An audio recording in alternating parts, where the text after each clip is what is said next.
in this video, there's a few things I want to discuss, and I'm going to go through them as quick as possible. Now, I'm going to call names, but before I call names, there's two things I want to say. One, go and check out the community section. Number two, I'm going to reiterate, I don't support any political party, and I don't support any politician.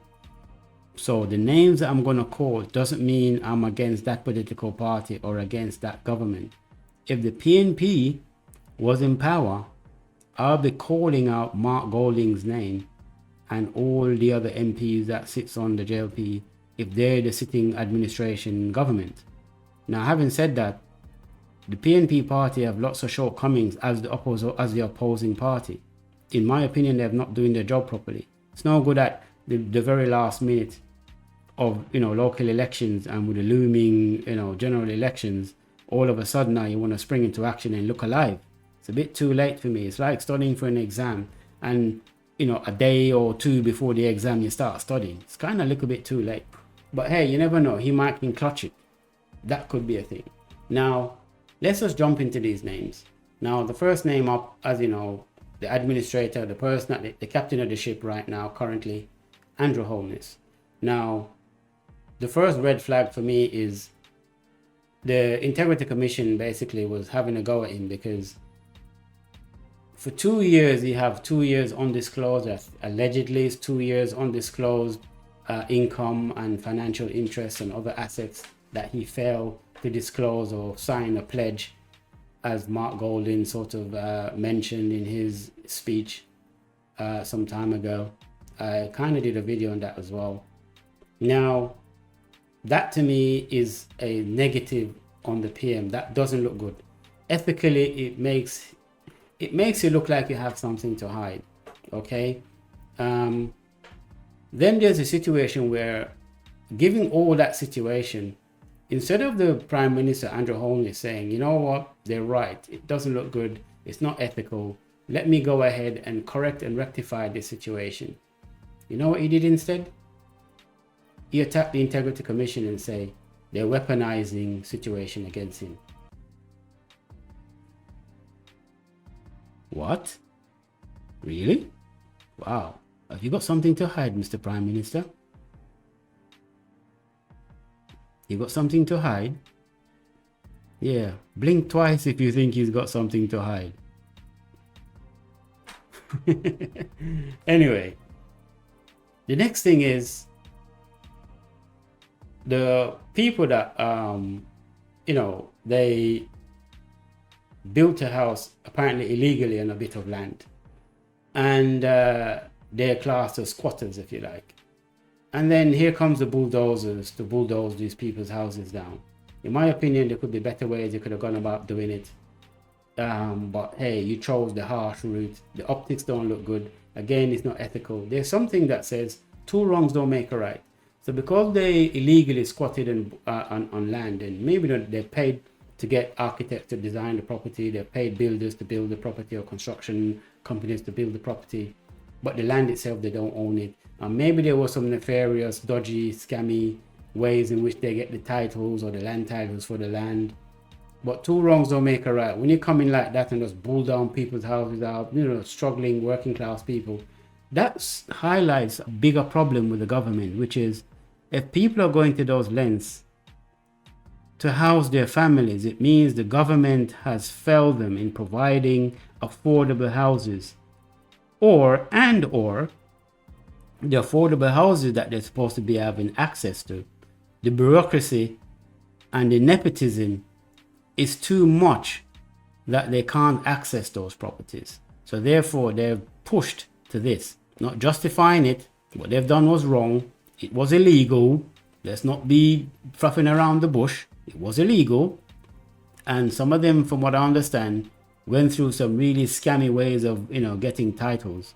But I don't think all of them are in that boat. So I'm not going to paint all of them in the same brush. But having said that, the government could have dealt with it better. And what I mean by better is, you could have said, okay, we're going to fine you for illegally squatting on the land or illegally obtaining land titles to build on this land. So we're going to fine you X amount of money. That's your punishment.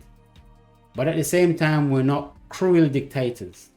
So we're going to give you the opportunity to buy the land because you've already been sitting there for how many years or whatever.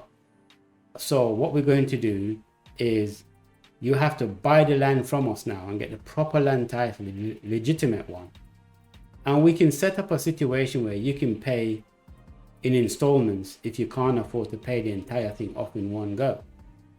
Okay, we can give you tranches in which to pay. I think that would be the better approach. A fine would deter other people from building and doing a similar thing or being a copycat. And to me, that was a way out.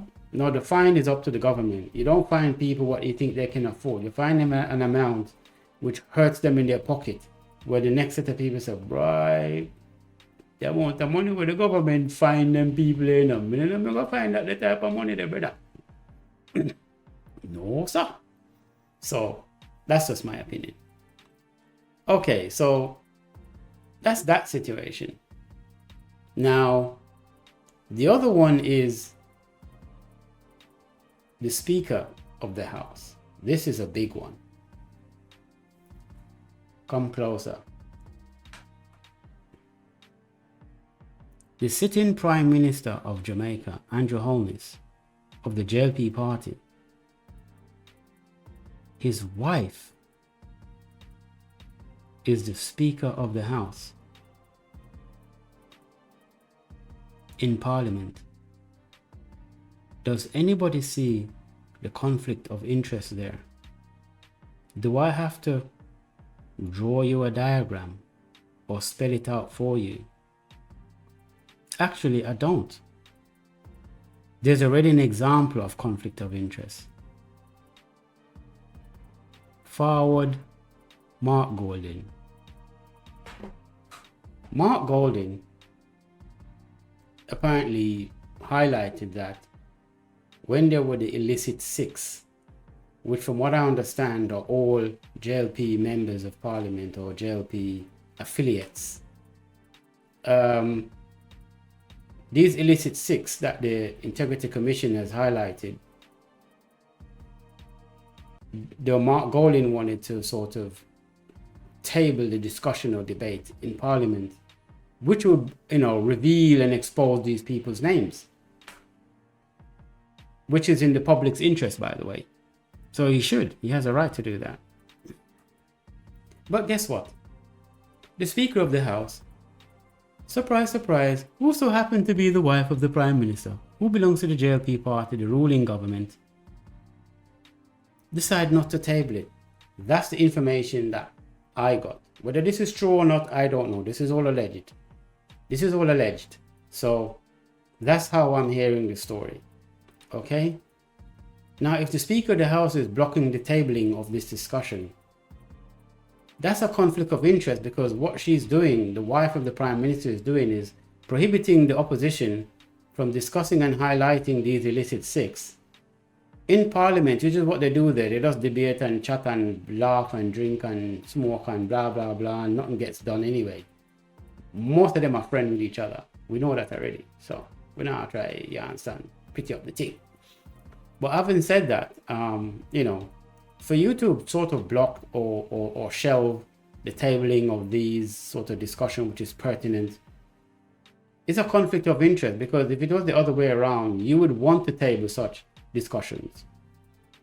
But because it reflects badly on the party that you and your husband are a part of, you had the power to sort of shelve that. Now, here is where I got pissed with Mark Golding. You and your party should have kicked up a rumpus in a Parliament. You should have walked out.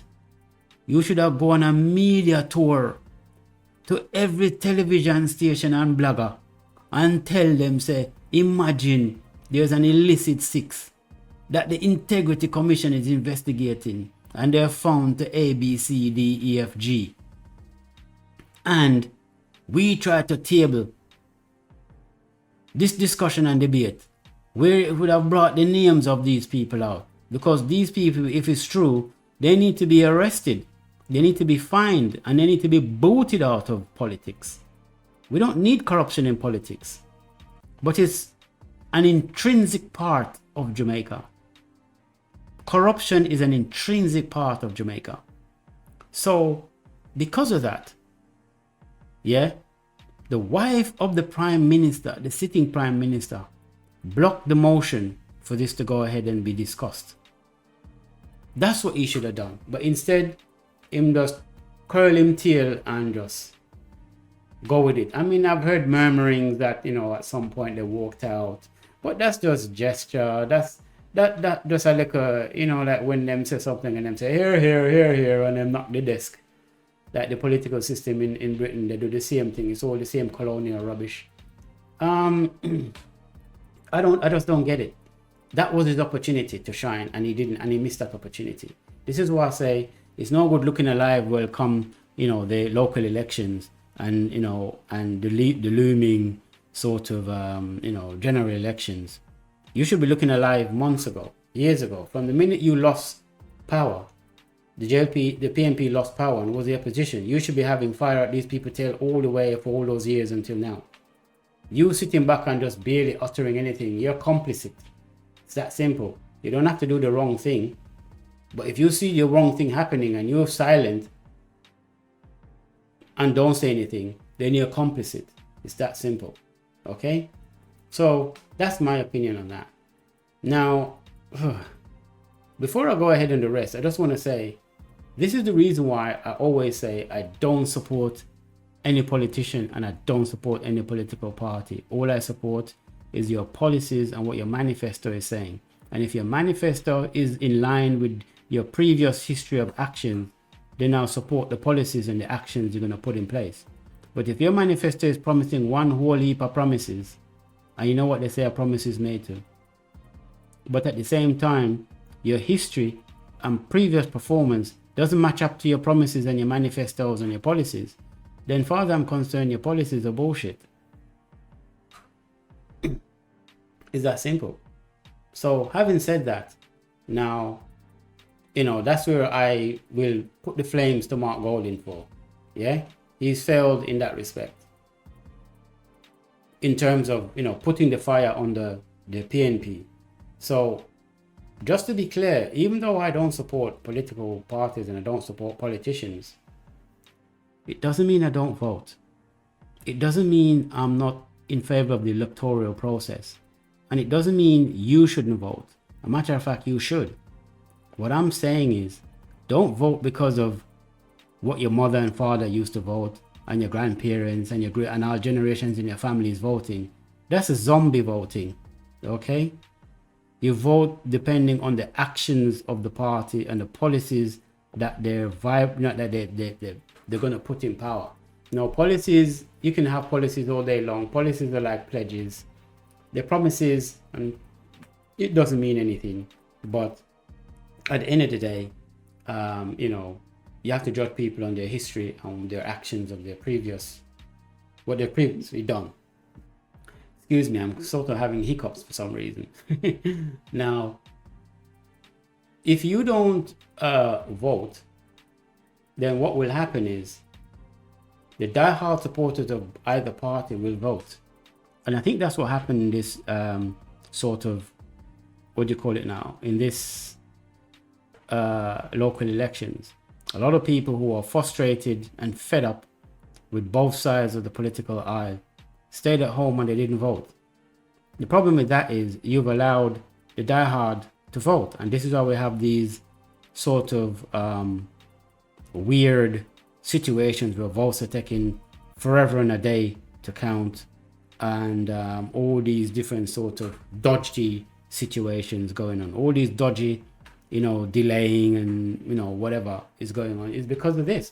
Now, if you guys have gone out and vote, depending on what the policies or manifestos of whichever party is, you will be in a better position.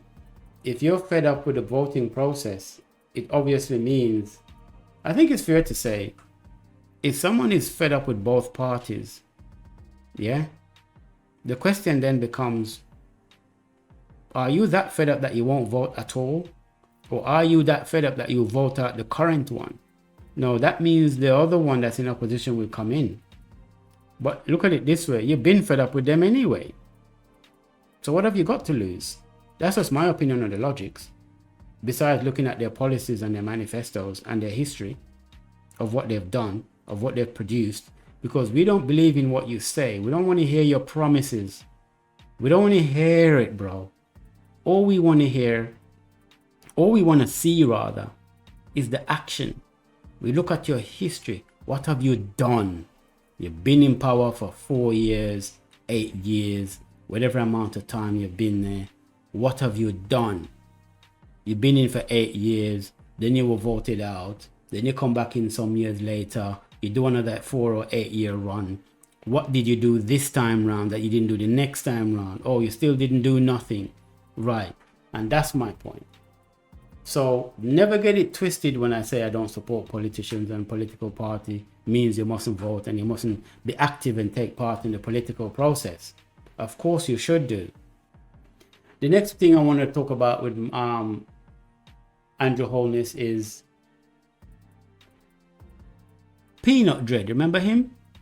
He used Peanut Dread as a mascot. I'm just gonna cut to the chase now. Peanut Dread, if you're out there, Radam, you were used as a mascot, bro. A political mascot. I'm sorry to tell you. You were used as a political mascot for the time and purposes of that time. That time has come and passed, and you've got your 15 minutes of fame. Or should I say your 5 minutes of fame. Now, this is not me dissing you or putting you down in any way. This is me just highlighting how corrupt these politicians are. They don't care about you, bro. Rasta man, them not care about you, Rasta. Selassie, them not care about you. They never did, and they never will. But them have you sit up there in a parliament. Peanut Dread, be honest. When you were sitting up in parliament with all of those people, did you feel comfortable? Did you feel right at home? When I looked at the video of you, you looked very out of place and very uncomfortable. And you look like a very intelligent man. I can tell that you realized in that moment that you were being used as a political mascot for political points. Did the Prime Minister deliver everything to you that he promised? That's my question to you. And even if he did, why did it have to be public? You know, like you see some people on social media and you see them walk up to a homeless person and give them money on camera and give them McDonald's or KFC on camera for the views and for the likes. And I'm like, no one is even caring about the homeless man if he's embarrassed. If you were in that situation, not you, Peanut Dread, this is a general question. If you were in an unfortunate situation where you're down on your face, would you want someone to shove a camera light in your face and video you, recording you receiving money and KFC and McDonald's and Burger King or a cup of patty from Tasties and put that on social media? You'd want them to give it to you secretly. Because as much as you're down and out and you're homeless and you're starved and you're this, you have your dignity still. You still have your dignity. You're a human being. You're a human being.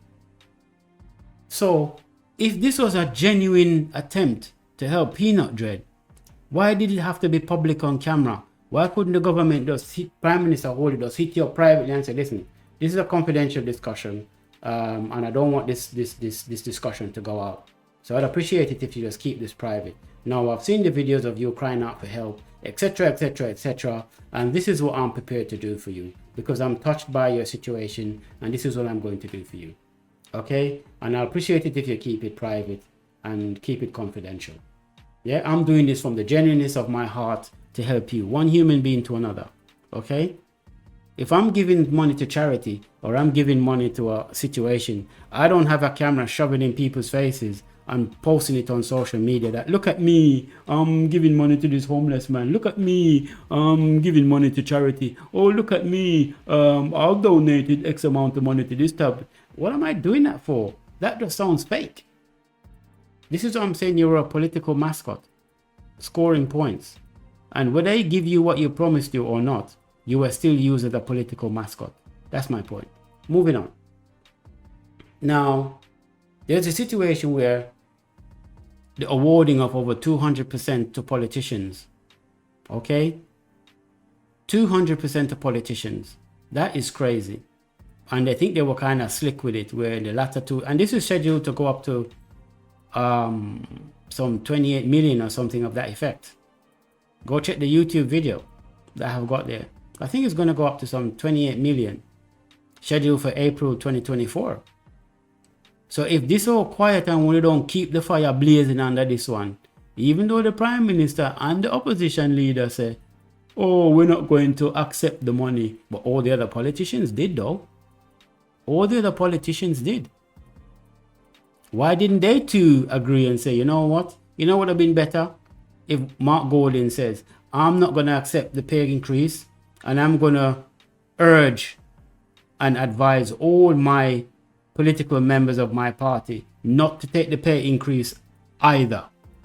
And for the Prime Minister to likewise say, I'm not going to take the pay increase, and I'm going to stipulate and emphasize that my members of my parliament don't take the pay increase either. But no, the political games are being played, and we can see through those games. This all only happened on both sides of the aisle. This happened only because people raise a ruckus over it. Because for some reason, these people can't seem to see further than them own self-interest. And once they get the splashback, that's when damage control. And then that's what happened. Okay, so that's moving on. Then there's a situation where the SYM acronym was used. SYM acronym, you know what that is. So some young guy, young man, used the acronym against the Prime Minister. Next thing you know, the police went and dragged him out from under his bed or wherever, out of his house or wherever he is, put him in front of a camera and humiliated him on camera, forced him to apologize publicly. That sounds like a cartel type of movement, some dictator donship type of movement. That don't sound like the office of a prime minister who is running a democratic, legitimate, prudent administration. That has some jungle justice type scenario going on there. And the police are just as wrong as the prime minister. The prime minister was silent. And as I said to you before, if you see something wrong and you observe in silence, you're complicit to it. You're complicit. All this, we no stitch and we don't snitch and snitches get stitches and man a informer. I'm not for that. I'm not a gangster. I'm not a gangster. And I think that only serves the people who want to perpetrate such corrupt and violent situation in our neighborhoods. And let's be clear, these gangsters, they're not gangs. The government need to change the rules. Yeah, I'm not going to get into all the stuff that we see going through the court, the embarrassing situation with the courts. What the government need to do is pass terrorism laws and classify these gangs as terrorists, because they terrorize people's neighborhoods. They terrorize the community. They terrorize this country. They are terrorists. There's no confusion there. They are terrorists. And any politician who support these terrorists are terrorist enablers and terrorist financiers and terrorist supporters. And they should sit down in a prison right next to these terrorists. Because we've seen that video of, that guy from, I think it was from Birmingham or Manchester, the Asian guy who did a video, and the man blatantly said on camera, boy, the politician them come in and give with the gun them, and I'm like, whoa. Before we've been hearing these rumors, but when you see one of them say it clear as day on camera, and people just accept it in Jamaica because Jamaica is so far gone it's like, that are no nothing. That are just simple thing. That are going from day one. Yeah, but what are you gonna do about it though? What are you gonna do about it? You're just gonna accept it and just sit in it? You understand me? So that was wrong for the police to do what they do. That sort of mentality of jungle justice. So the Prime Minister was wrong to sit back quietly and didn't even speak out and say, as much as I don't agree with what the young man have said, and it's very insulting to the Prime Minister's office, at the same time, I don't agree with the way the police reprimanded the young man. They could have dealt with that in a much better way behind the scenes. Yeah? And likewise, the policemen should not have been used as a puppet for the government. Whether they voluntarily did it or they got the dog whistle. Because there's something called the dog whistle.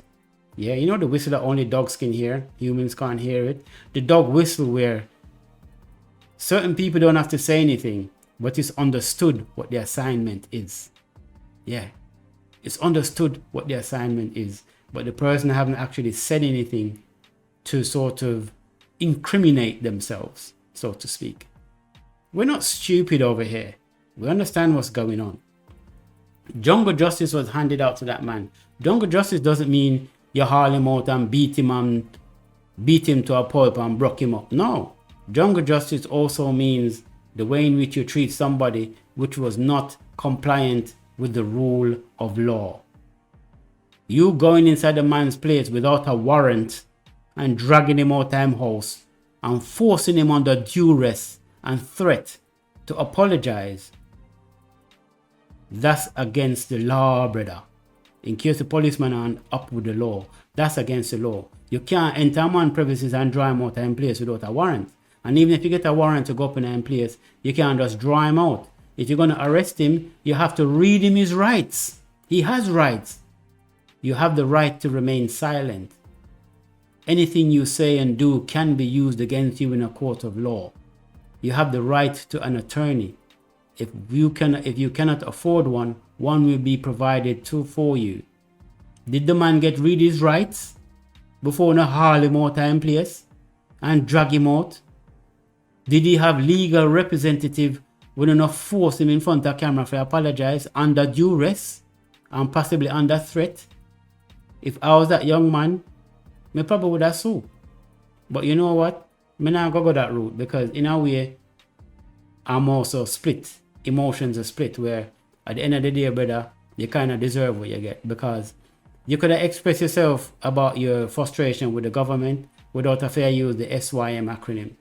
You understand? You could have done it without that. We need to start. We need to do better. So in a way, given Jamaica's situation and the toxicity of Jamaica, it's not surprising what happened. I don't agree with it, but at the same time, brother, you know, you kind of cause it upon yourself. Let's put it that way. You kind of cause it upon yourself. And when you give the so-called enemy ammunition, you can't blame the enemy when them come for you because you give them the ammunition to come for you. So when them come for you, don't complain. So that's that petition. And that's on the Aldrich Oldest watch.